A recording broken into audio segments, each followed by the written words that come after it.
Yes. So, your guides want you to know na mas lalo ka pa magiging strong. Hindi ka nila pababayaan mga kapiksi. Itong experience mo, tutulungan ka nito na mas lalo ka pang maging matibay, um, courageous, matapang.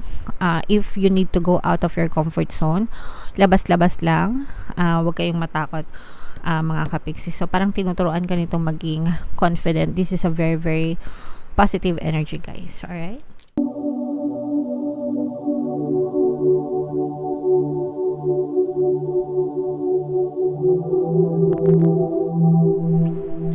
Hello guys, hello Aquarius, welcome back to Pinoy Pixie Tarot. Ang pamagat ng ating episode for tonight is Madibdibang Silip sa Kapalaran. Ito ay isang timeless reading mga kapiksi para sa Aquarius, Sun, Moon, Rising Sign, and Venus. Ito yung spread na gagamitin natin guys para sa reading nyo. Tapos ito naman yung ating tarot dice. Combination ng positive and negative energy mga kapiksi, general reading lang. Pwede mag-resonate, pwedeng hindi. Pag timeless reading guys, anytime na mapanood nyo yung video, pwede siya mag-resonate sa inyo. Kung di siya naka-resonate right now, pwede nyo siyang balikan next time, next year, next month, next week, kahit kailan. By those time, pwede na mag-resonate sa inyo yung video. Alright?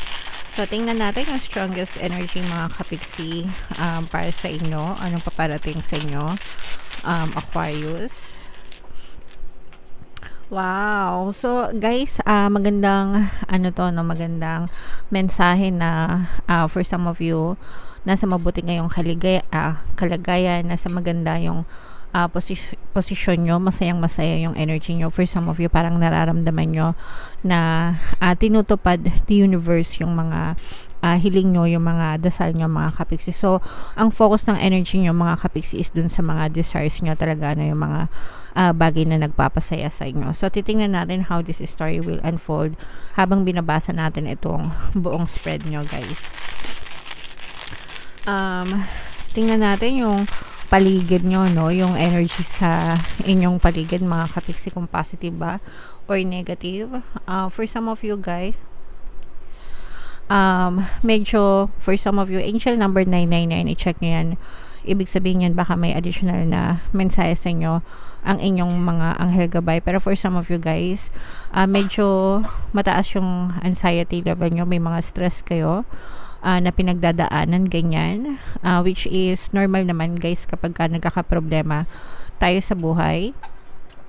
And maaring right now medyo stressful siguro yung paligid nyo, yung environment nyo, ganyan, or maaring naiipit kayo sa isang sitwasyon or may pinagdadaanan kayo na sitwasyon ngayon na medyo nagpapastress sa inyo mga kapiksi. Nai-stress kayo pag negative yung environment guys, okay? So tingnan natin mga kapiksi kung anong magiging role nyan.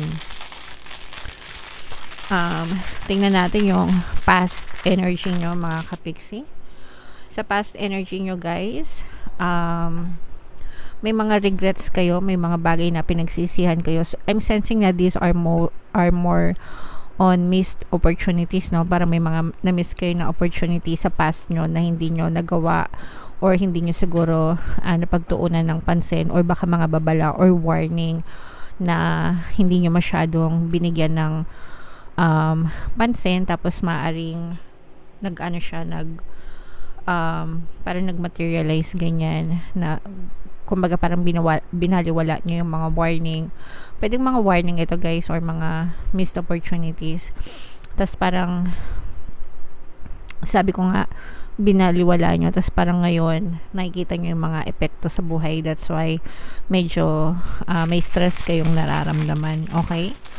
Tingnan natin yung support system nyo guys, yung energy na umaaligid sa inyo, sa mga sumusuporta sa inyo. Ito mga kapiksi, no, matutupad yung mga pangarap nyo.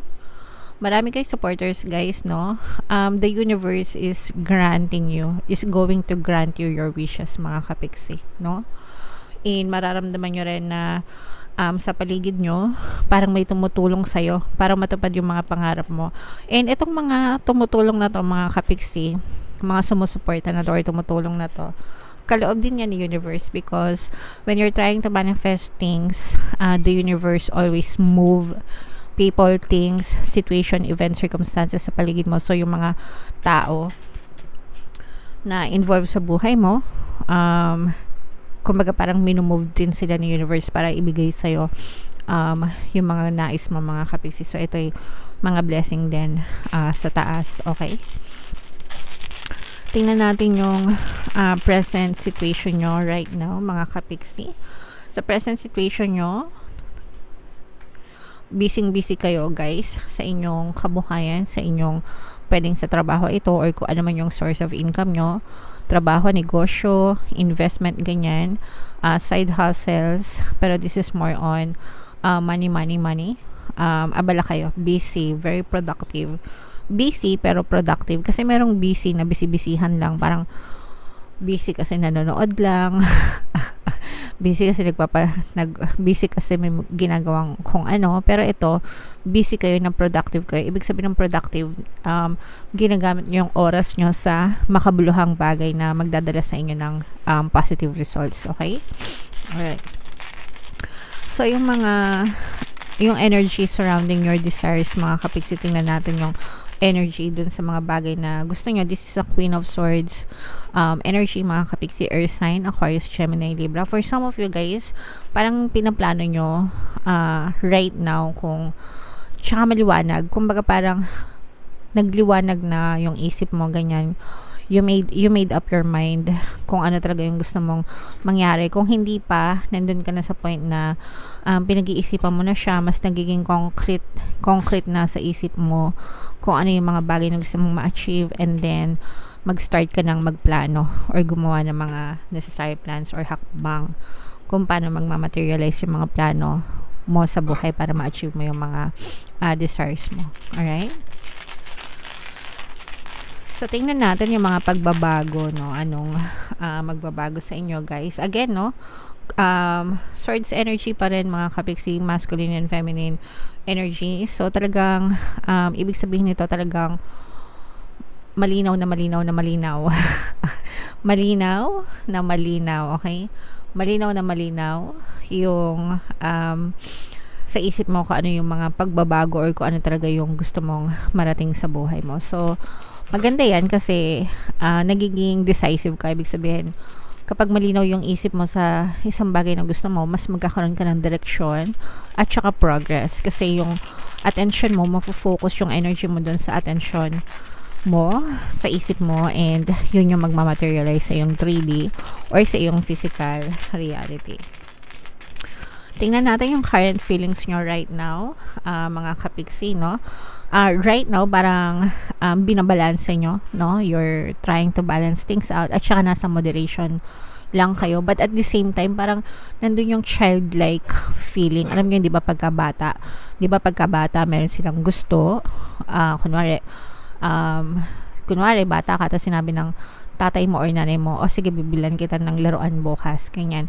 Yung nararamdaman nyo na excitement, kasi alam nyo na paparating yung, kasi alam mo na bibigyan ka ng regalo, diba, or ng laruan ng nanay mo or tatay mo, nandun yung excitement. Ganun yung nararamdaman nyo right now, no? Na parang na-excite kayo sa kung ano man yung mangyayari sa buhay nyo. So, nandun yung feeling of excitement na parang bata na, yes, sa wakas, finally. Ganyan. Alright, so comment down below, guys, no, if nakaka-resonate kayo dyan sa mga energies na yan. Tingnan natin how events will unfold sa inyo, mga kapiksi. Very kalmado, very peaceful ka, hindi ka nagmamadali, hindi ka kumbaga, kahit na meron tayong stress na nakikita sa paligid nyo, di ba? Kasi nakita natin yung paligid nyo, environment nyo, nasa sandwich kayo ng mga stress, but deep inside, no, you're trying to be calm as you could, ganyan. Talagang nagpapaka responsable kayo and kalmado kayo, and that's a very nice energy, kasi kapag kalmado kayo, you have least resistances dun sa mga bagay na nais nyo, mga kapiksi. Alright, happenings, no, tingnan natin kung paano nakaka-apekto sa inyo yung ibang tao o yung ibang mga nagaganap sa inyo, sa paligid nyo, sa inyo. So this is a Queen of Pens energy, mga kapiksi. earth sign energy, Capricorn, Taurus, Virgo. For some of you, literal na maaring may you may be dealing with an earth sign, Capricorn, Taurus, Virgo. I'm sensing for some of you, maaring may nagtuturo, no? Naggagabay, nagtuturo, nagme-mentor, ganyan. Sa iyo, kung ano yung mga tamang gagawin mo, or parang budget ba? Or nagtuturo sa'yo about financing siguro, ganyan. Or, yeah, parang katulong mo na nagpaplano, mga kapiksi. Pero this is more on a practical approach, guys, okay? So, kumbaga, ikaw more on logical, tapos siya more on practical approach. So, parang nagbe-brainstorming kayo nitong person na to, ganyan, tinutulungan kanya mag-brainstorming on a practical approach na, yeah. Okay, you get what I mean. Alright? So, yung energy sa inyong gabay, mga kapiksi, no? Mula sa inyong mga gabay, tingnan natin, guys. Yes, so your guides want you to know na mas lalo ka pa magiging strong, hindi ka nila pababayaan, mga kapiksi. Etong experience mo, tutulungan ka nito na mas lalo ka pang maging matibay, courageous, matapang. If you need to go out of your comfort zone, labas-labas lang, huwag kayong matakot, mga kapiksi. So parang tinuturuan ka nitong maging confident. This is a very, very positive energy, guys. Alright? Saan ka dadalhin ng future mo, mga kapiksi? Tingnan natin yung future energy nyo dito sa reading na to. Yes, very exciting, mga kapiksi. Parang sinasabi nito na sa future, magaan lang, hindi masyadong stressful, parang nagsisimula ka ulit. Parang yung yung mga bata na nangangarap, ganyan, di ba? Imagine niyo yung mga bata, di ba, pag nangangarap sila, parang ang gaan-gaan ng pakiramdam nila, hindi masyadong stressful. So, and very hopeful din, mga kapiksi, no? So, punong-puno ka ng pag-asa and magandang enerhiya sa iyong future, mga kapiksi. Alright? And then, yung overall conclusion nitong iyong reading, Aquarius, ayan, so nakikita natin na magmamature kayo once na nasettle nyo na to. Parang you will be reborn as bagong tao. Alam mo yun, yung parang version 2.0 na mas mature, mas magaling, mas matalino, mas knowledgeable. Yeah, dahil dun sa experience, mga kapiksi. So, maganda yung magiging nito. At saka parang hindi rin kayo nagpapadalos-dalos sa mga pagdidesisyon nyo, which is nakakatulong para sa inyo. Kasi nakikita natin na nagmamature din yung buhay nyo, mga kapiksi. Alright? So, yeah. Comment down below, Aquarius, if naka-resonate kayo dyan. Tingnan natin yung mga additional message sa inyo, guys, gamit itong deck na to. Habang sinashuffle natin to, panoorin nyo muna itong video natin regarding sa ating paano mag-manifest ng abundance video course. Kapiksi, sawa ka na ba sa mga struggles at hirap sa buhay mo? Masipag ka ba at masikap sa buhay ngunit hindi ka pa rin umaasenso? Ilang beses ka na bang nag-attempt magnegosyo at mag-invest pero palagi ka pa rin nalulugi? Sa pagkakataon na ito ay maaaring may subconscious beliefs ka na nagiging balakid sa iyong pag-unlad at pagyaman. Introducing, paano mag-manifest ng abundance video course. Dito ay matututunan mong ma-overcome ang mga balakid mo para tuluyan ka ng umunlad, umasenso, sumagana, maging matagumpay, successful at maswerte sa iyong kabuhayan, pera, trabaho, negosyo, salapi at kaperahan ng bonggang-bongga. Dali, mag-send na ng email sa pinoypixitaro@gmail.com at simulan na ang iyong pagyaman ngayon. Alright, so mag-avail ka na ng course, kapiksi. Kung gusto mo talagang yumaman, umasenso at umunlad ng bongga para sa iyo ang course na yan, mag-avail ka na ng course. Meron tayong 10% discount ngayong buong buwan ng October until October 30, mga kapiksi, 31. And meron din tayong email coaching, manifest your desires using the law of attraction. If meron kayong mga specific na gusto nyong i-manifest, pwedeng love and relationship, guys, pwedeng money or career, pwede kayong magpabook ng email coaching session with me. Mag-send lang kayo, guys, ng email sa pinoypixitaro@gmail.com. So, ito yung mga additional message nyo, guys. Ito, blossoming, di ba? Nagbo-bloom, parang bulaklak na nagbo-blossom, no? Namumukadkad, namumunga, ganyan. you're just getting started. Nagsisimula pa lang kayo mga kapiksi, no?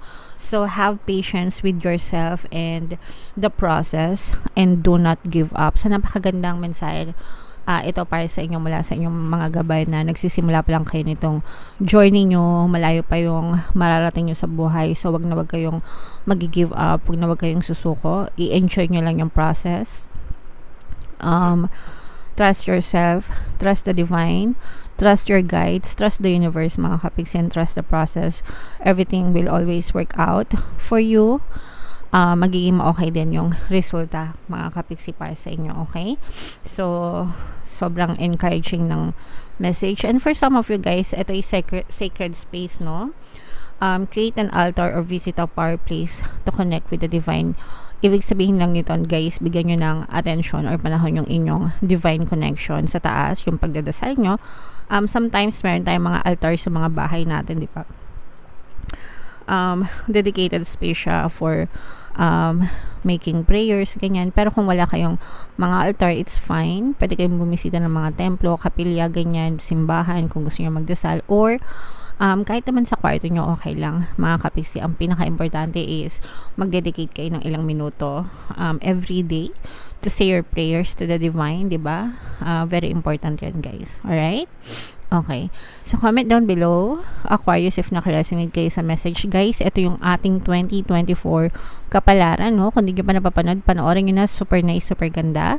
And ito naman yung ating success stories ng paano mag-manifest ng abundance video course. Thank you for liking, sharing, and subscribing mga kapiksi, and see you again next time. I love you all, guys. Have a nice day. Bye-bye.